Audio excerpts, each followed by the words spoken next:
Hello. So yeah, didn't feel like setting up the actual table today.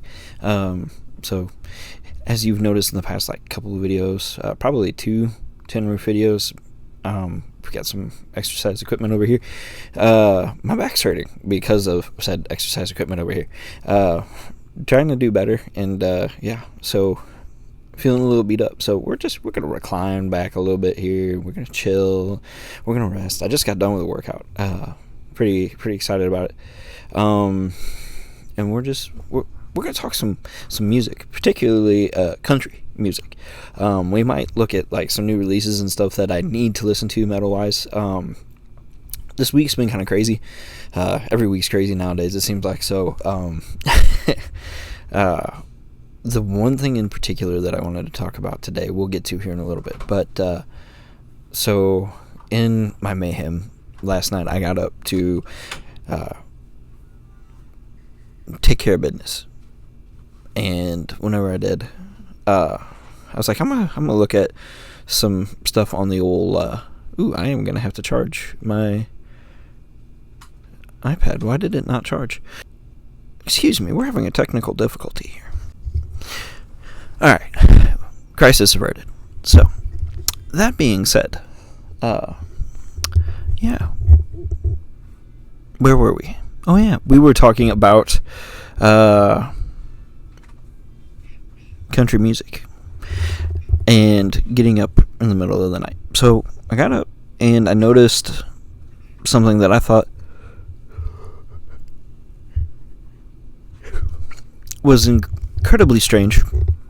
And that is that Beyonce is up for, and if I didn't know that this was like an actual awards thing already, I would say that it sounds made up.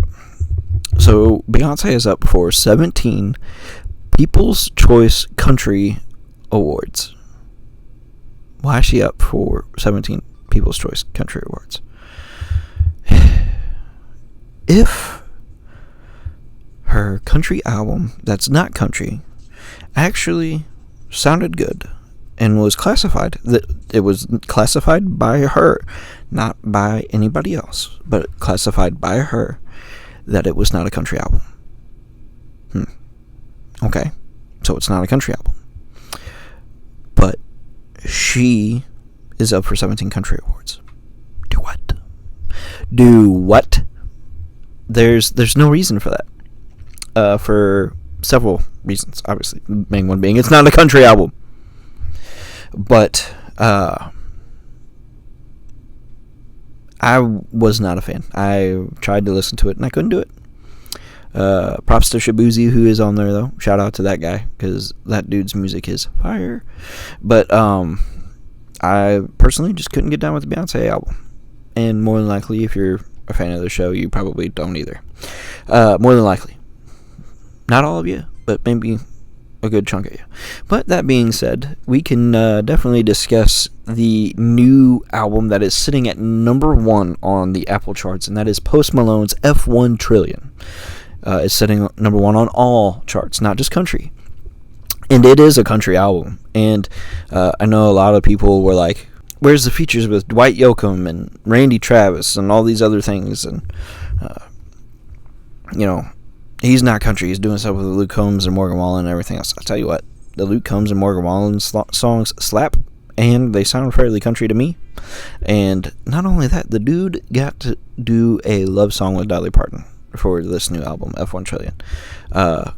If you were to get me to review it, which we'll discuss here in a little while, because I will review it, to answer that question, but I want to hold off on that question. So I looked at, because I was really interested, because I was like, this is an album, this is a country album for sure. He's not combining rap with it or anything like that. It's a straight up country album. And so I was curious as to what he who wrote these for him. And he had a hand in every single one of them. Luke Combs had a hand in a few. Morgan Wallen had a hand in, I had some help, and maybe a couple others. I had honestly put my money on, because of after listening to Dolly Parton's Song Teller, that I had put my money on her having something to do with Have a Heart Being Written, the song that she was a part of. She did not. And there's so many amazing artists featured on the album. You have Hank Jr., you have Dolly Parton, you have Brad Paisley, you have Jelly Roll for Losers, which Losers is really good. And like, it's not all just him singing with other people. There's actually several songs where it's just him, especially on the Long Bed edition, which I have not fully listened to the Long Bed edition, and I cannot wait to, because the F1Trillyuns is a fantastic album, and I can't wait to listen to the rest. So if we were to look at, so we have Tim McGraw, we have Hank Jr., we have Morgan Wallen, we have Blake Shelton, Dolly Parton, but What Don't Belong to Me, which is actually the song that follows up Have the Heart with Dolly Parton, fantastic. Then you have Brad Paisley, Luke Combs, the Lainey Wilson Nosedive song, again, fantastic, loved it. Devil I've Been with Ernest was pretty good. Never Love You Again featuring sorry, one second, I gotta Sierra Farrell. I didn't know the name. Even Hide My Gun with Hardy is good. Mexico with Billy Strings is kind of comical, actually. It's kind of a funny one. The one with Chris Stapleton's pretty good. It's a really good album. And the cool thing is for people like myself that don't want to listen to all the expletives, there is a edited version available on Apple Music. So that is what I listen to, and been a big fan. And like the very first line in the very first song, I can't think of the name of it. Silly me. So sorry. Wrong Ones. There we go. It's the one that featured Tim McGraw. Like the very first line, he's like, F1Trillyuns, long, something about a long limousine. And it was like so clever. I was like, okay, we're going to start this thing off like right out the gate with, dropping the album name. We're going to start, doing all these different things and whatnot. And I was like, it's got a good sound. And then like, Tim came in, and Tim like dropped a bunch of like pokes at old songs that he did. I couldn't think of a better word, so pokes is what it's gonna be. And like just linked them all together really, really well. And I really enjoyed how the song was written and how the song was like performed. Overall, just a fantastic song. Definitely a big fan. Even though like Tim McGraw is not one of my favorites. Obviously, like growing up being a 90s kid and everything like that, Don't Take the Girl is a big one, which maybe that one needs to make it to the Tin Roof playlist. I've kind of backed off plugging that too, by the way, because I'm not happy with Spotify. But like they've done a couple of good things that they've done with Spotify for podcasters that make things better. All this to be said, this album has pretty much, I don't know if it's like officially debuted at number 1, but it has made it there in less than a weekend. And so that's really impressive in its own.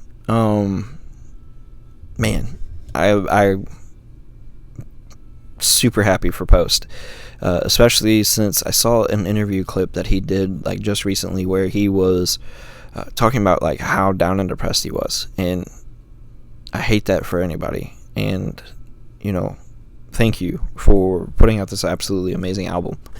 If you ever like do get to see this, or like if this is ever visible to Post Malone, I definitely want him to know like how much his hard work is appreciated. And there's something to say about like having that creative mindset to put yourself out there, especially for somebody like him going to a different genre where he's been so well known as, like the rap guy, and like having that persona. Like to put himself out there to kind of show us, like, hey, I really like country music. I'm a fan, just like you guys. And to put out this amazing piece of work of 27 songs for his first album as a country performer, that's fantastic. And, you know, to feel down and out, like, I get it. Though it's hard to fight back, like, the negativity that's up here. It's hard to fight the negativity that's exterior. But he says he's in a happy spot, and I'm super happy for that, because he deserves it. Everybody deserves to feel loved and appreciated. And there's something to be said about that. I didn't mean to get, like, super, super touchy-feely here, and I thought I had worked it out, like, well enough in my head to what I wanted to say that I wouldn't have so many pauses. This is going to be, like, I'm already, like, anxiously awaiting the next Post Malone country album. I don't know when we'll get it. And here's the thing, like, he's had really, really big people sign off on him several times. This isn't the first time, because he had Ozzy Osbourne, you know, do stuff with him, where, like, I think they did 2 songs together, where one was on one of Ozzy's albums and one was on Post's album. And so, like, that's super, super cool. But then you have, you know, he just opened up the Grand Ole Opry, like, the day before his album, like, did his first performance at the Opry. I don't know exactly, like, what words to use there, but he did that, and, like, people, he shared the stage with Vince Gill and John Michael Montgomery, like, 2 absolutely amazing country stars who are residents at the Grand Ole Opry. And all these other people that he's done stuff with, it's been absolutely amazing. Like, this dude has had an amazing career already before dipping into country. And honestly, like, his version of Last Kiss, I think I've said this already once before, his version of Last Kiss is fantastic. The guy's an amazing artist. He's not a country artist. He's not a rapper. He's not these things. He dabbles in these things, and he's good at these things. But make no mistake, there is something to be said about an artist, where, and I know I'm putting a weird, like, oomph on it, but the whole point is he can put his mind to anything and be creative with it and do an amazing job. That's an artist. He's not limited to his genres, which some of y'all should stay in your own genre and not dip over into our other ones that we appreciate.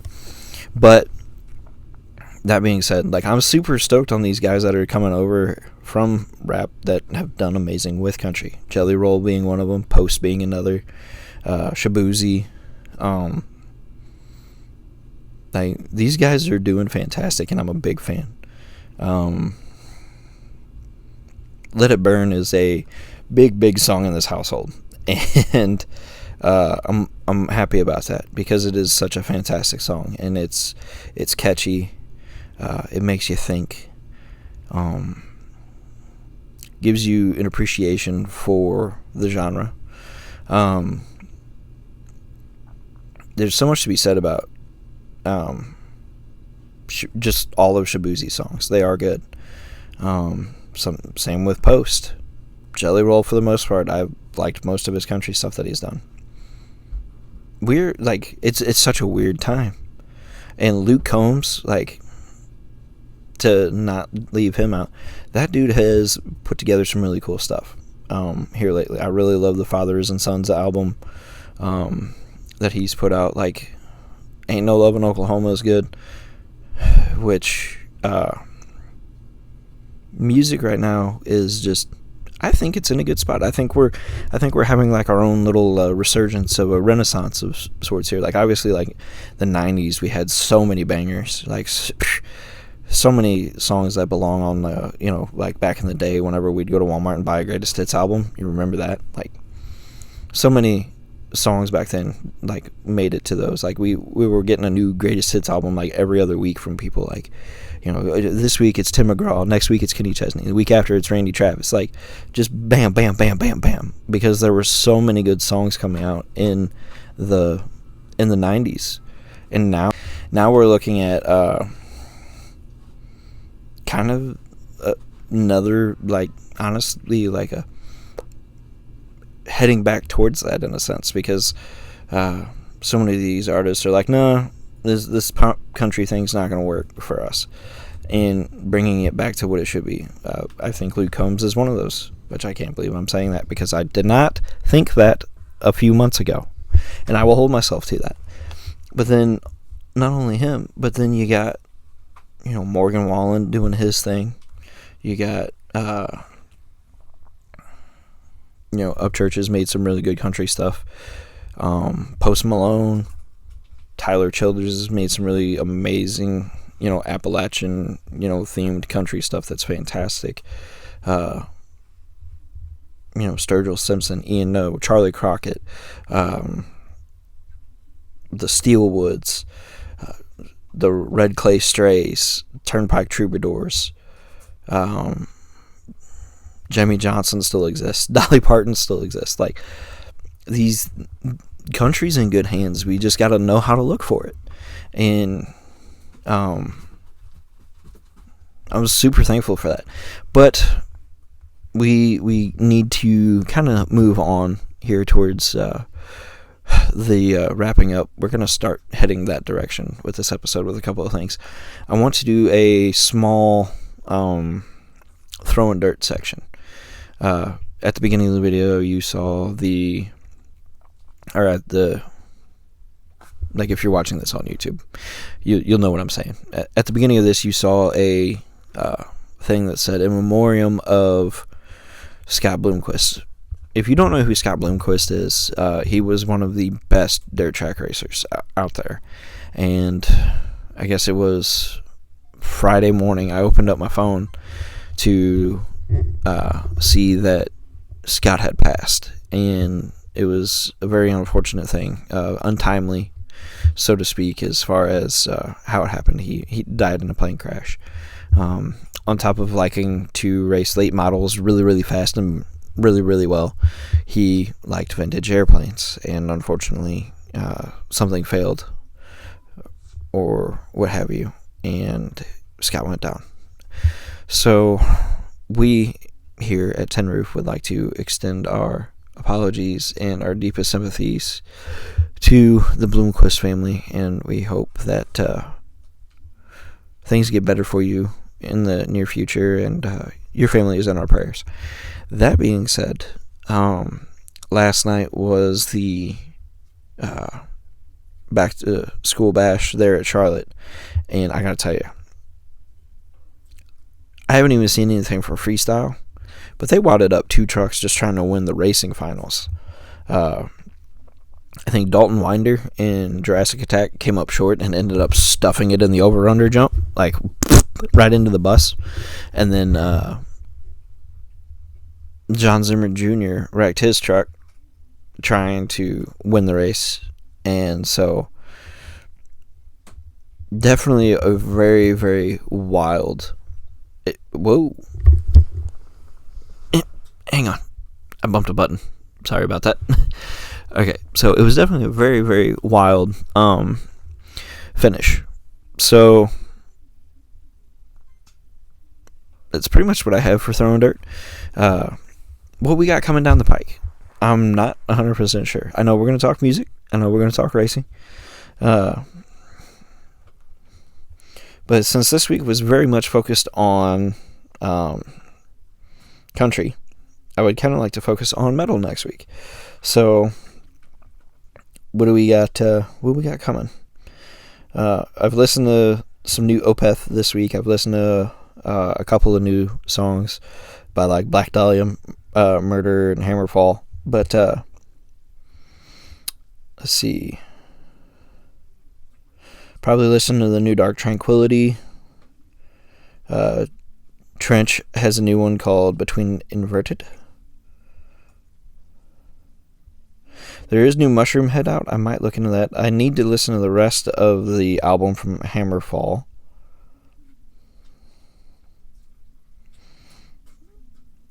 Evelyn Robes, I think is how you say that.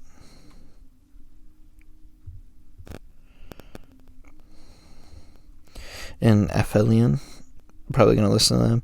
So there's a handful of albums I want to listen to, but I've also kind of turned into a bookworm here lately, trying to read as many books as I possibly can, and that's been a lot of fun.